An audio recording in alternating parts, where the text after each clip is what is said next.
Hi everyone, what's going on? Happy Monday night. The first Monday night of the season and the last Monday of the entire 2019 calendar year other than the day before New Year's Eve where there will be Monday night football every single Monday. I'm very excited to say it.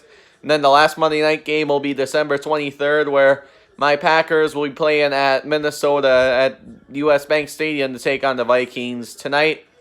First game, I have New Orleans and Houston hyping up, watching some little bit of Monday Night Countdown before it comes on, and I'll stay up for some of the Broncos Raiders games because it's kind of late on where I'm at since I'm in the Wisconsin area and it's Central Time, so the West Coast games are kind of late. So they would. I'm just gonna. This is a little recap of Week 1. First, we had the Packers and Bears. That was phenomenal. I mean, 10-3, Packers win.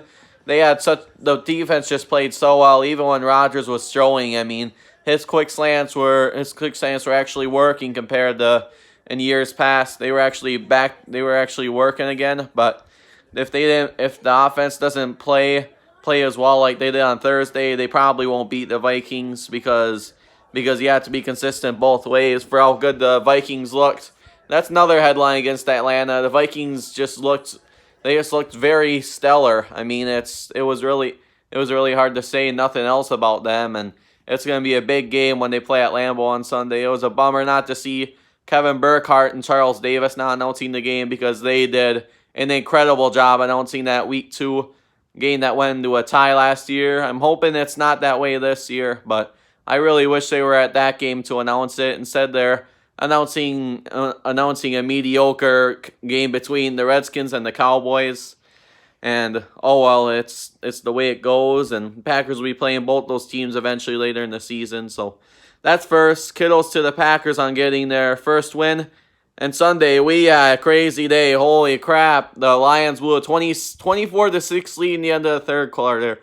And Kyler Murray had an explosive fourth quarter. He ended up having 239 yards, 2 touchdowns, and no interceptions going into overtime. And then it was somehow still a tie. And then I saw highlights I heard from a friend in a meeting today that was an interception for Matthew Stafford originally, but then the Cardinals defender dropped it, and after that, it pretty much was a tie because the Lions really couldn't do anything. Not like Stafford could throw any Hail Marys, but that was the second down and 10 play that he tried throwing, and it was nearly intercepted. If he went out of bounds, Arizona would have kicked the field goal to win 27-24, but that was not the case.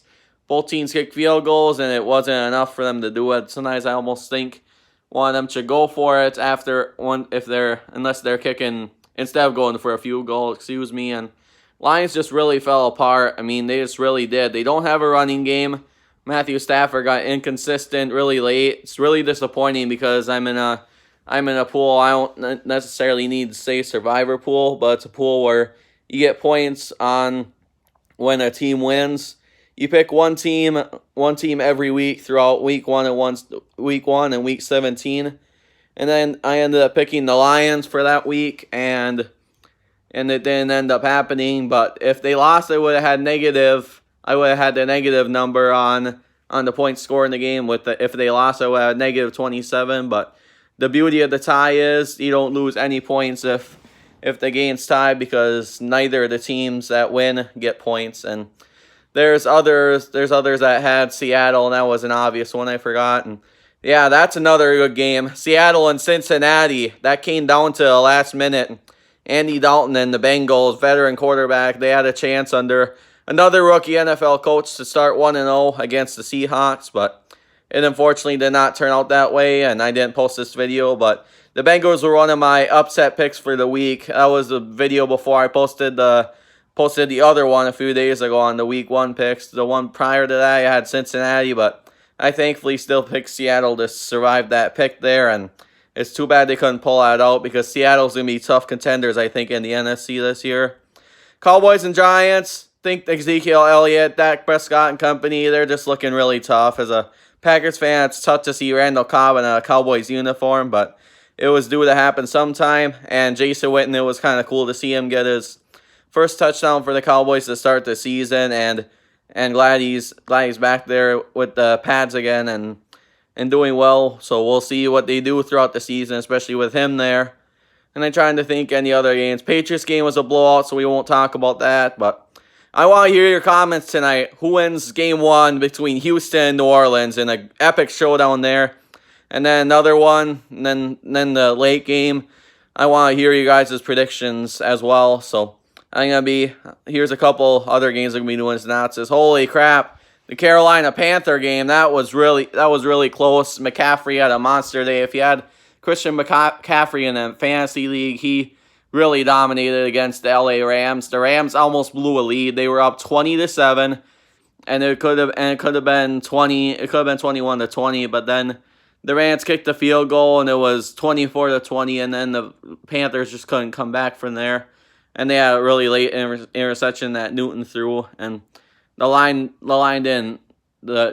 Panthers line kind of was struggling at the end, but that was a crazy comeback that they were so close to making. So here, those were the games, and that was the recap I had on an amazing week 1 in the NFL, and I'm gonna kick back, enjoy the games tonight, and then tomorrow we'll be posting NFL picks and college football picks for week 3. So stay tuned, and don't forget to like, subscribe, and comment. Have a good night.